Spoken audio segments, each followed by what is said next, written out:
Itu harus Mas Katon. Kita jangan tersandera sejarah ya.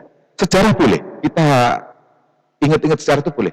Tapi yang kita perlukan untuk saat ini hanya metode. Kalau substansi ataupun nilai luhur dari sebuah ajaran itu emang nggak boleh ketinggalan. Tapi caranya yang kita beda. Kita lewat PowerPoint, kita kasih kerohanian ataupun keesaan dalam materi latihan Mas Katon ya. Kita coba dengan cara interaktif. Mungkin selama ini kalau dalam latihan kondisi keesaan itu cenderung monolog. Coba kita diubah dengan cara dialog interaktif. Di situ ada narasumber, di situ ada namanya moderator, dan moderator bisa apa ya istilahnya membagi ataupun alur dari sebuah dialog itu biar hidup. Nah, untuk ini makanya SHTRAT harus bisa mendobrak istilahnya metode-metode itu.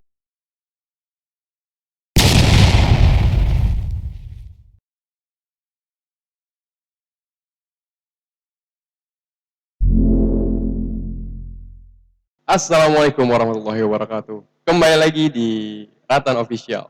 Salam persaudaraan, salam pesilat, salam sejahtera. Baik, jumpa lagi di podcast Ratan Official yang kebetulan malam ini ada narasumber dan beliau adalah sosok tua ranting di Selatan Timur. Sugeng dalu Mas Bekti, sugeng rawuh. Sugeng dalu Mas Katon. Gimana kabarnya Mas? Alhamdulillah hari ini selalu sehat. Semoga Mas Katon dan tim Ratan Official selalu diberikan kesehatan, masih selalu diberikan spirit motivasi untuk selalu berkarya dan berkreasi. Mungkin boleh perkenalkan diri Mas, mungkin biografi Mas Diki, Mas Bekti, ya kan, sejarah perjalanan hidup sampai mungkin bisa duduk di sini Mas. Monggo. Terima kasih Mas Katon. Hanya sekelumit biografi ya. Nama saya Yusuf Subekti. Saya lahir di Kabupaten Blora. Saya latihan di Ranting Ngerau, Kabupaten Blora, Kabupaten Bojonegoro. Pengesahan Bojonegoro pada tahun 1997. Mungkin itu aja Mas Katon. Untuk lebih jelasnya bisa lewat komen di channel Ratan Official. Baik Mas Bekti, terima kasih banyak. Mungkin langsung aja Mas. Kira-kira gimana Mas tanggapan Mas Bekti tentang podcast atau mungkin digitalisasi di Ratan Official ini Mas? Ya. Gini Mas Katon ya, kebetulan saya sendiri sebagai ketua ranting mencoba untuk menginspirasi, untuk mengedukasi ataupun sebagai motivasi dan konsultasi untuk di lingkungan baik di Selatan Timur sendiri ataupun di cabang Kabupaten Tangerang, bagaimana warga SHTRAT itu bisa berkarya, bisa menyampaikan ataupun mengkampanyekan tentang ajaran SHTRAT dari sisi dunia maya ataupun lewat channel YouTube ataupun TikTok segala macam, dan semua warga PSHT di cabang Kabupaten Tangerang punya keberanian untuk itu Mas Katon ya, karena kita harus berani untuk memulai dari awal. Sementara itu aja Mas Katon. Terima kasih Mas Bekti. Mungkin lanjut langsung ke pertanyaan pertama Mas.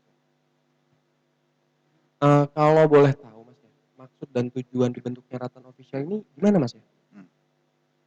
Gini Mas Katon ya, ini perspektif subjektif dari saya pribadi sebagai ketua ranting Selatan Timur. Kita sebagai anak muda di era milenium ya kan, kita mau nggak mau tetap harus mengikuti perkembangan zaman. Kita nggak mungkin terus kata gini, cara menyampaikan sesuatu masih dengan cara-cara lama, mungkin kita dengan istilahnya face to face, itu kita nggak bisa. Nah, dengan cara metode melalui digital seperti ini, percepatan ataupun penyebaran mengkampanyekan sebuah kebaikan, nilai-nilai positif, nilai-nilai ajaran dari PSHT lebih cepat berkembang Mas Katon.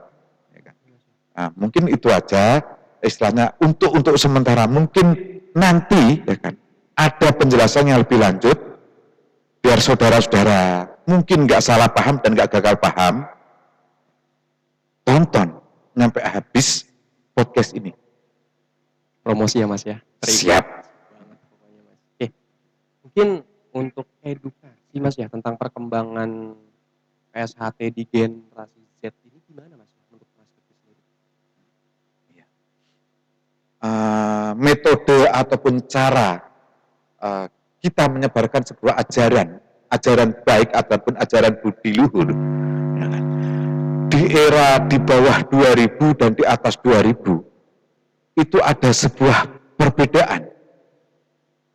Di, sebelum tahun 2000 mungkin kita mendengarkan dari nasihat-nasihat, advice dari para senior, ya kan. Tapi di tahun 2000 ini mau nggak mau Mas Katon ya, kita harus ikutin apa yang dimau, metode cara seperti apa. Anak-anak muda itu belajar lewat cara apa? Ya, mungkin anak-anak muda sekarang itu lebih suka lewat dengan cara ya nonton YouTube, lewat TikTok, ataupun lewat Facebook, snack video, ataupun Instagram. Nah, itu coba di Ratan Official ya terutama ini untuk memanfaatkan aplikasi-aplikasi tentang medsos itu, bagaimana kita untuk menyampaikan ajaran budi ataupun nilai-nilai luhur yang ada di PSHT kepada para warga ya generasi Z itu Mas Katon. Mungkin kalau untuk edukasi ya Mas ya tentang perkembangan PSHT di generasi Z ini gimana Mas? Gini Mas Katon ya, untuk generasi Gen Z ini Ratan Official itu mencoba untuk memanfaatkan metode medsos untuk saat ini ya, lewat TikTok, lewat YouTube, lewat snack video, Spotify, ya kan? Karena apa? Tanpa mengurangi substansi dari sebuah nilai luhur ataupun ajaran budi dari SHT ini, ya, kita coba menyiarkan itu dari medsos itu Mas Katon. Mungkin dengan adanya lewat medsos ini lebih mengena karena ada sebuah perubahan tentang pembelajaran. Generasi Z itu lebih suka lewat medsos Mas Katon. Berarti lebih ke ngikutin zaman Mas ya. Jadi tidak terkesan udik Mas ya. Iya, harus. Tapi kalau misalkan metode keesaan atau mungkin motivasi ya lebih kalau zaman dulu kerohanian keesaan. Kalau untuk upgrade dengan zaman sekarang ya mungkin sekarang zamannya era digital Mas ya. Iya. Dengan Photoshop, PowerPoint atau mungkin laptop atau mungkin dengan layout yang lain gimana sih menurut Mas? Oke nggak sih? Worth it nggak sih sebenarnya? Itu harus Mas Katon. Kita jangan tersandera sejarah ya. Sejarah boleh, kita ingat-ingat sejarah itu boleh. Tapi yang kita perlukan untuk saat ini hanya metode. Kalau substansi ataupun nilai luhur dari sebuah ajaran itu emang nggak boleh ketinggalan. Tapi caranya yang kita beda. Kita lewat PowerPoint, kita kasih kerohanian ataupun keesaan dalam materi latihan Mas Katon ya. Kita coba dengan cara interaktif. Mungkin selama ini kalau dalam latihan kondisi keesaan itu cenderung monolog. Coba kita diubah dengan cara dialog interaktif. Di situ ada narasumber, di situ ada namanya moderator, dan moderator bisa istilahnya membagi ataupun alur dari sebuah dialog itu biar hidup. Nah, untuk ini makanya SHT harus bisa mendobrak istilahnya metode-metode itu. Untuk moderator, narasumber ya kan mungkin yang berlatar belakang yang ya layak mungkin ya Mas ya. Mohon maaf ya kan. Bukan maksud merendahkan para sepuh senior, tapi lebih ke cara penyampaian supaya lebih didengar oleh para audiens, para siswa tentang materi keesaan. Nah, gimana Mas? Ini makanya kita sebagai warga ataupun bisa dibilang yang lahir duluan di SHT ya, inovasi, improvisasi itu harus. Nah, tujuannya kita harus belajar terus Mas Katon. Ya, dengan cara apa ya? kita ikutin perkembangan zaman. Ya kan? Tanpa kita ikutin perkembangan zaman, kita akan tergilas oleh itu. Makanya apa? Ya, semua warga, semua pelatih itu harus selalu mengupgrade dirinya, buka wawasan ataupun buka pikiran. Dia selalu belajar, belajar dan belajar terus. Intinya apa? Belajar tanpa henti. Oke, baik. Tapi mungkin kita singgung dikit kali Mas ya, Ya. tentang mungkin alhamdulillah ya pencapaian Ratan Official di episode pertama kemarin amazing banget gak sih Mas? Keren banget gak sih Mas? Dalam waktu 3 hari viewers kita udah gila, gokil banget gak sih? Nembus angka 2000. Ya, alhamdulillah, ya kan. Viewer terbanyak segitu kita tanpa gini Mas. Ada endorse dari Kang Mas Hernuk sebagai Ketua Cabang PSHT Kabupaten Tangerang, sekaligus beliau adalah anggota Majelis Luhur, dan Mas Hernuk tak henti-hentinya untuk mengkampanyekan Ratan Official ini biar bisa selalu ditonton oleh para warga PSHT, baik itu di Tangerang Raya, di Banten ataupun di seluruh Indonesia. Kita patut berterima kasih dan selayaknya kita harus berterima kasih sama Kang Mas Hernuk. Terima kasih Mas Hernuk. Tanpa jenengan mungkin ya kita mungkin bakal stuck Mas ya. Ya, bisa jadi Mas Kapan. Oke, lanjut ke pertanyaan selanjutnya Mas ya. Kira-kira inovasi apa sih Mas yang Mas lakuin dalam pengembangan PSHT di era ini, di era sampean? Saya pengennya gini Mas Katon ya, terutama di ranting Sepatan Timur ini, di setiap lini ataupun bidang, ya, para warga itu bisa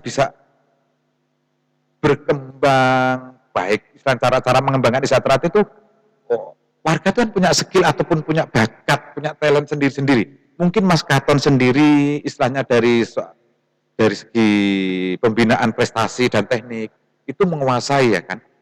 Dari situ Mas Katon istilahnya bisa untuk adik-adik melatih tentang teknik nanti di jalur prestasi, atlet dimanapun ada event, kita menurunkan atlet adik-adik kita.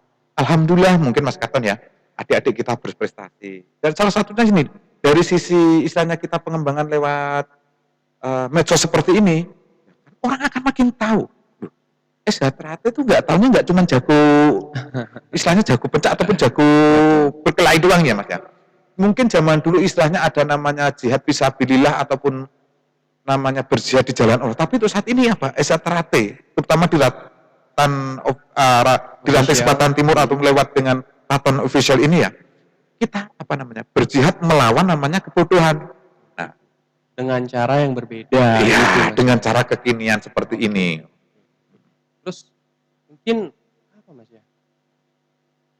Sosok pro dan kontra itu kan selalu ada Mas. Nah, gimana cara Mas untuk menanggulangi, mungkin dengan cara kita bermedia seperti ini pun banyak dong ya kan, saudara atau mungkin ya kerabat kita yang ya biasalah underestimate segala macam bla bla. Ya. Cara menangani atau mengatasinya gimana Mas? Gini Mas Katon ya, namanya pro kontra itu dari zaman Nabi Adam itu udah ada. Ada namanya kebaikan, lawannya kejahatan, kemajuan itu lawannya kemunduran, positif lawannya negatif. Di SHTRAT ajaran namanya bertolak belakang itu pasti ada. Bagaimana menanggapinya tentang istilahnya saudara-saudara ataupun siapapun yang underestimate dengan program ataupun channel podcast ini, nggak masalah. Kita niatnya demi kebaikan, bukan kita kok gini, ada sebuah hujah kalau orang bahasa Arabnya ataupun unen kalau bahasa Jawa kan. Gini, dibenci kita nggak tumbang, kita dipuji pun kita nggak terbang. Karena ada Mas Imam tuh punya pepatah yang bisa dibilang sangat mengena, selama itu niatnya baik, tingkah lakunya baik juga, dan tekadnya kuat. Insya Allah Gusti Allah, Tuhan Yang Maha Kuasa akan mengijabah apa yang menjadi niat, hajat, serta doa kita, cita-cita kita. Itu pasti, Mas Katon. Kita nggak usah ambil pusing yang positif ataupun yang negatif. Anggap aja apa ya, semua sama. Kenapa? Niat kita yang kita bawa itu nilai-nilai luhur dan budi-budi ajaran-ajaran baik yang ada di PSHT. Ajaran PSHT, ya, biar nyampe ke semua warga. Nah, itu gimana caranya? Karena satu, ada sebuah analogi gini Mas Katon ya. Warga PSHT, apakah dia nggak cinta sama PSHT? Cinta, ya kan? Tapi wujud ataupun bagaimana dia mengungkapkan rasa cintanya sama organisasi yang kita cintai ini, itu yang kita kita coba lebih detail lagi.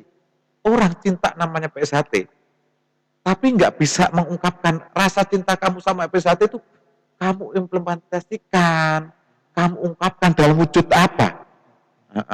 Apa effort lo ya? Apa usaha? Iya, gitu. Banyak bahkan gini Mas Katon, saya boleh menganalogikan gini. Istilahnya orang banyak berbondong-bondong ikut di PSHT. Nah, PSHT kita analogikan sebuah kereta yang di Indonesia, kereta api yang ada di Indonesia mungkin ya Argo Bromo lah ya, itu bisa dibilang dengan istilahnya tiketnya mahal, pelayanannya bagus, istilahnya nyaman. Banyak orang-orang ataupun yang coba bergabung ikut latihan di PSHT. Setelah jadi warga, Mas Katon ya, setelah jadi warga mereka cenderung gini, dia nggak bisa merasakan nikmatnya ikut organisasi PSHT Mas Katon ya. Karena satu, PSHT ini sudut pandang pribadi saya Mas Katon ya, itu ada PSHT ada sisi organisasi itu dan namanya aturan. Dan di ajaran itu namanya keesaan. Ada dua muatan yang harus kita pelajari bareng-bareng. Dan itu harus balance Mas ya. Harus. Kita nggak bisa memilih, saya pilih organisasinya doang, saya pilih ajarannya doang. Tapi kalau kita ingin tahu, istilahnya biar selaras itu, ya dari sisi organisasi kita harus belajar, dari sisi ajarannya kita harus belajar. Harus dong. Harus. Ya. Jangan satu dan satu. Takutnya malah salah persepsi Mas ya. Iya. Gua belajar silat untuk berantem. Padahal kagak ya. Padahal ada sisi lain yang ketika raga dilatih ya kan, hatinya juga dibersihkan juga kan. Gitu, Mas. Kalau bahasa apa sih? Bahasa sananya Mas? Enamo. Mensana in corpore sano. Nah, ini Mas Katon ya, sebuah mensana in corpore sano, di dalam tubuh yang sehat terdapat jiwa yang sehat ya. Itu benar sekali. Tapi balik lagi kita ke fenomena yang terjadi ya untuk saat ini. Warga PSHT kecenderungan satu ya, cinta PSHT, tapi dia nggak bisa membawa nama baik PSHT. Karena satu, PSHT itu ada sebuah ajaran budi, ya kan? Di situ termaktub dalam mukodimah PSHT. Salah satu, kita kutip alinea terakhir dalam mukodimah ini. Sebagai bentuk lahir, dibentuklah organisasi persaudaraan Setia Hati Terate sebagai wadah antar saudara SH yang bergawe sebagai pembawa dan pemancar cita. PSHT itu sebuah wadah. Wadah apa? Wadah saudara yang bersetia hati. Di dalam saudara yang bersetia hati itu seperti apa? Yaitu emang udah mengaku tahu setia hati itu kan kehidupan. Itu kita duplik coba di alinea pertama. Mukodimah. Bahwa sesungguhnya hakikat kehidupan itu berkembang menurut kodrat iramanya masing-masing. Begitupun kehidupan manusia sebagai makhluk Tuhan terutama hendak menuju ke keabadian kembali kepada sang kausa prima. Ya, mungkin ada narasi ataupun redaksi yang mungkin kurang pas ya, tapi pada intinya apa? SH Terate itu mengedepankan yang namanya toleransi ya. Toleransi kalau kita ya. Untuk pada saat ini kita tanpa pungkiri ya ada namanya dualisme kepemimpinan. Dualisme kepemimpinan di satu sisi pihak Mas Taufik benar, merasa benar. Pihak Mas Muldoko merasa benar segala macam. Tapi ngomong-ngomong Mas ya, Ya. tentang tadi alinea pertama yang Mas bilang mukodimah. Mukodimah kan lebih ke pembukaan kan ya. Iya. Di situ ada diksi atau kata yang menurut saya sangat asing kali ya. Heeh. Apalagi di Gen Z, generasi Z. Iya. Menuju kodrat iramanya masing-masing, menuju pada sang causa prima. Menurut kodrat iramanya masing-masing. Nah, causa prima itu sendiri diksi atau kata dari mana sih Mas kira-kira, dan